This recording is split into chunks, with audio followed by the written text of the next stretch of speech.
Today's story is Maury by Ghost Inc. I could hear the voices, small voices that continuously got louder until it came together. Her screams and tearful shrieks of my name, all impacting at once. Rosie's call for me to save her from the filthy monsters that touched her, that took her away from me, and there it stood in front of me, staring back at me, taunting me with its presence. "Daddy?" A voice spoke below me. My eyes quickly shot down, seeing a face so familiar to me. Rosie, with her sweet smile. My mind baffled by the thought of her being in front of me. I couldn't really think of a solid answer, other than an illusion from my own thoughts becoming clouded. Though, I got my answer when Rosie said something that was odd to me. Her voice deepened as she spoke once again. "Ethan," she said. Shaking my head, my eyes cleared to see Joseph standing in front of me, concerned.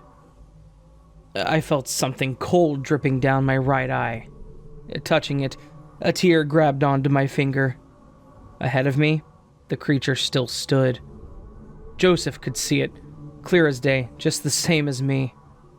Unlike him, however, I had my gun with me. Everything that's all happened tonight, my energy was near its limits, but the opportunity was right in front of me. Everything I wished for was now, and if I missed it, who knows how long until they returned, and by then Rosie wouldn't be alive. I worked here for the simple reason of getting Rosie back alive, to be protected by me. A clock ticks in my head as my decision has such little time. Before I could make up my mind, Joseph nudged me. "Whatever you're thinking of doing, Ethan, the risk is too high without backup. You know better than anyone what they are capable of," Joseph said, putting his arm in front of me. "But, Rosie," I mentioned. "Look, you've taught me a lot, but let me teach you. You can't go alone regardless of you being the highest rank within us. I lost my parents. I can't lose you too. After all these years, am I really going to give up the chance? I understand his reasoning, but he doesn't understand my reasoning on what I've decided. Not wanting to risk never getting this chance again, I didn't want to do this to him." "Joseph, I'm sorry," I said. He turned around confused, only for me to run past him, catching him off guard. "Ethan!" he yelled toward me in a panic. Without looking back, I grabbed my pistol from my side. Anger rushed through my veins as I faced the hooded creature ahead of me. It almost immediately began to run away, causing me to miss a shot that I fired.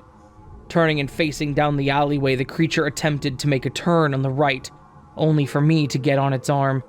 Black blood splattered as it whimpered away. Running down the alley, puddles soaked my shoes and splashed within each step. I could feel victory coming to me. Turning to the right from where it fled, it was backed against a wall, black blood still oozing down its arm. My pistol aimed directly towards its head as a smirk crossed my face at the sight of seeing this monster being in such pain. I didn't want to hesitate to kill it, causing me to shoot once more. This time, however, a bullet did not come out. I didn't reload it on my way to chase this creature. I knew that it realized my mistake just as well as I did, as the sound of clicking is the only thing that triggered. My eyes opened wide in shock as its left hand raised up high. Joseph came from behind me, his hand out to grab onto my hoodie. My eyes filled with confusion and shock. I couldn't comprehend how fast things were going until it all hit. "Ethan!" he yelled with a worried expression painted upon his face. Before I could respond, the sound of snapping fingers ringed within my ears. Time itself seemed to stop, but only for a brief moment. Before I knew it, I found myself in a pitch-black area, too familiar for my own taste. Looking around to give a better idea of where I could be, nothing but black surrounded me. Despite it being black, I could still see myself entirely, as if I was light myself. Regardless, nothing made sense in the slightest. My breath could be seen, yet it didn't feel cold nor warm. Was this limbo, perhaps? "Joseph!" I yelled, only for my voice to echo back. With no voice to be heard, I decided to continue moving. Each step I took, sounds of splashing water hit beneath me. I only ignored it for the sake of slowing down possible time. Eventually, what can only be assumed as a few yards, a spotlight lit in front of me. Underneath it, a large mirror stood. Despite my curiosity, I took caution approaching it. If it was a possible way out of this hell, then I was taking it. Upon closer inspection, my left eye flickered a weird color. Confused on why my eye was doing that, I looked closer. My left eye then lit into a neon blue, causing myself to jump back. Falling back, something hit me from behind. Looking into the mirror once again, my eyes widened at who was behind me. A black mask, a white hoodie, crossed out eyes of neon blue. Without hesitating, I swung my knife that was on my right side, only for him to not be there. The ticking of a clock echoed behind me, the mirror gone as I turned around. Instead, he stood with a stopwatch in hand. Looking upon me, I could feel as if he was smiling at me. "Ethan," he said with a slight deep tone, "must you be foolish? Must you be so reckless? Now atone." He snapped his fingers of his left hand. A weird sound came from both sides of me. I couldn't move my legs at all. Before I could speak, two large hands popped up from both sides of me. My first instinct was to get both of my arms out, the hands pushing them from crushing me. My arms instantly felt the pain of being crushed by the force. A shockwave of force surrounded my body at once. I wanted to scream out in pain. My bones felt as if they were going to crack at any moment. Then, another sharp pain pierced me, this time through my skin.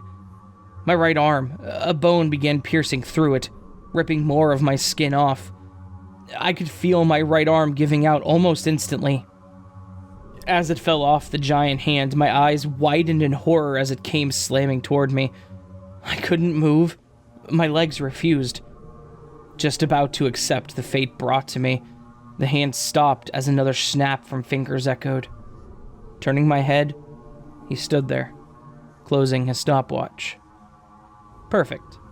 Simply perfect," he said, stuffing the stopwatch in his pocket.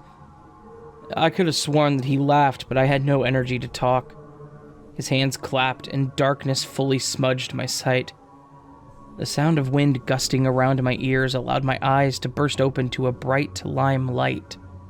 Rubbing them, before I could get a clear picture of where I was, the floor beneath me felt mushy but dry at the same time.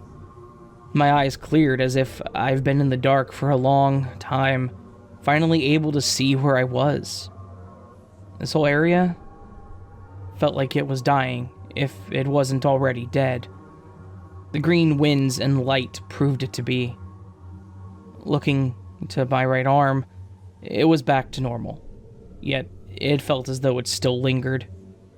I wasn't dreaming, whatever this was. Before I stood up, in front of me, was a large opening into the woods. The woods themselves were dark despite there being new leaves, yet the opening was an invitation. The trees curved towards each other, almost making a complete circle. As much as I knew the cost of what could happen, I was already there, and this seemed to be what I needed to go through. My pistol was on the ground beside me. Checking the clip, I had 5 rounds left. I was confused as to why the bullets from before didn't fire, but I didn't have the time to really focus on that right then. Standing in front of the entrance, a heavy presence sat upon my shoulder. I knew what happened next. I would have to get out of here alive. One thing did cross my mind, however. Did Joseph come here with me? He was there when everything froze, yet there wasn't a sign of him anywhere. I hoped he wasn't here, because if he was lost or... well, it was my fault regardless. Taking a step in, I had my gun ready for anything to pop out. I kept walking down the path full of dead trees. As I walked, waiting for anything to pop out, something caught my attention at the end of this path. A massive tree stood within an open field, surrounded by this weird, mushy dirt from before. My eyes opened wide to something that was pink. A tear almost fell out of my eye at the sight of what I saw. The object was the hat of Rosie, and her dress that she wore also lied beside it. However, I wasn't able to mourn when the hooded creature came out from behind the tree, as if it was waiting for me. I didn't hesitate to try shooting at it. The creature raised a hand and the bullet stopped in midair. Tears rushed through my eyes as I realized how powerless I was. My legs gave out, causing me to fall to my knees, sulking away as pain ached my heart. "It's not fair," I yelled. "Rosie!" I slammed my fist onto the ground, frustrated with the situation I was in. Tears dripped from my face as my reality crumbled. Looking up, the creature had its hands together, humiliating me completely. "Damn you!" I stuttered to yell, crying, making it hard to speak. I tried to move myself up, only for the hooded creature to clap its hands together. The ground beneath me began to rumble. Realizing what was about to happen, I didn't have time to react. Soon, the ground fell out, causing me to tumble down. Rocks, sharp and blunt, hit me from every corner of my body as I kept falling. Eventually, I made it to the bottom, my arms not able to move. Looking over, the upper bone of my arm split through the skin. Almost accepting the fate I was given, something caught my eye ahead of me. More tears ran through my face when I saw someone familiar. Joseph. He sat across from me, blood seemingly dried upon his head as he laid unconscious. Using my left arm and injured legs, I managed to get up. Before I could celebrate, odd sounds came from multiple directions. Looking around, egg-like objects began to move. Realizing the situation, I grabbed my knife from my side and quickly ran towards Joseph. Halfway toward him, a bug-like creature with massive pincers jumped out of its egg to attack me. Without sparing a second of thought, I moved my destroyed right arm over as the creature stabbed right through it. I groaned from the pain. Thankfully, my adrenaline was up to the point that I could ignore most of it. Using my left hand, I stabbed the creature in the head and yanked its head off my arm. Blood dripped everywhere and my consciousness was fading exponentially. Hurrying my way over, another one of the creatures snuck behind me and pierced through my leg. Screeching in pain, I quickly tried to stomp on it, though as I was distracted, another dashed toward Joseph. Seeing this, I threw my knife toward it, only for luck to be on my side. Successfully, it went through its center, which also allowed me to stomp the one on my leg off. Slowly moving myself over, eventually falling to the floor to the point that I had to crawl to him. Shaking him, yelling at him, I did what I could to wake him up. Almost at the point of giving up, Joseph finally coughed and woke up. Without thinking, I hugged him. Tears flooded my eyes as I did so. He was alive. "Ethan? What's going on?" he asked, still regaining his consciousness. "We're in the home of those creatures," I responded. "Great. Let's get out of here," he said, getting up. I still sat on the ground, against the wall that he was on. He turned to see me follow, only to be left confused on why I didn't get up with him. "Come on, we gotta get out of here," he said, concern filling his voice.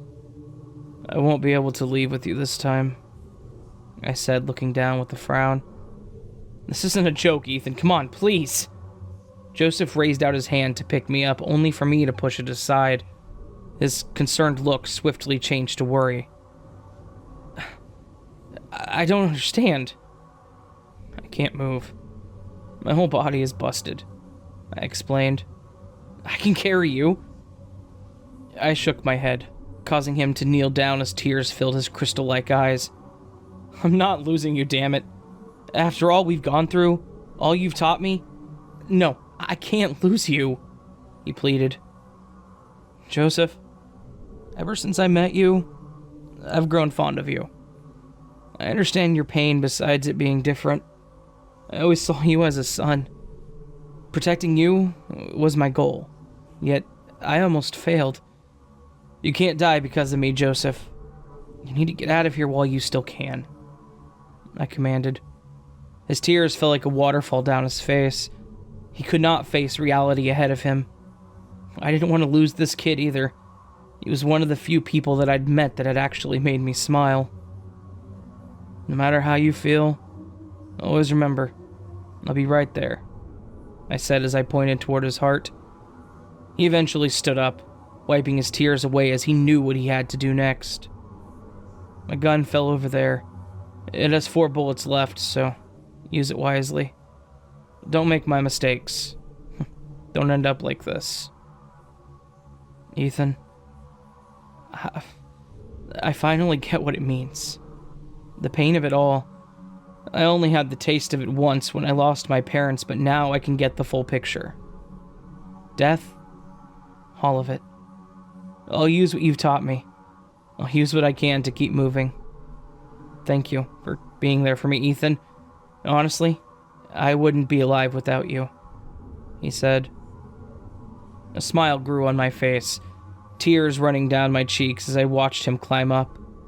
I could see him look back once before leaving entirely from my sight. I closed my eyes for the last time when the sound of more eggs opening came about. I awaited as they all ran towards me. Before I knew it, they were pouncing onto me, their pincers feasting upon my flesh, but I couldn't feel it. Most of my blood was gone by this point anyway. The sound eventually dulled from my ears. The feeling from my body stopped all at once. Darkness fogged my entire vision until the sound of wind against grass hit my ear. Opening my eyes, a clear sky revealed itself. Sitting up, I found myself in a plains area, full of tall grass. Wherever this was, it wasn't normal. I don't believe I'm dead yet.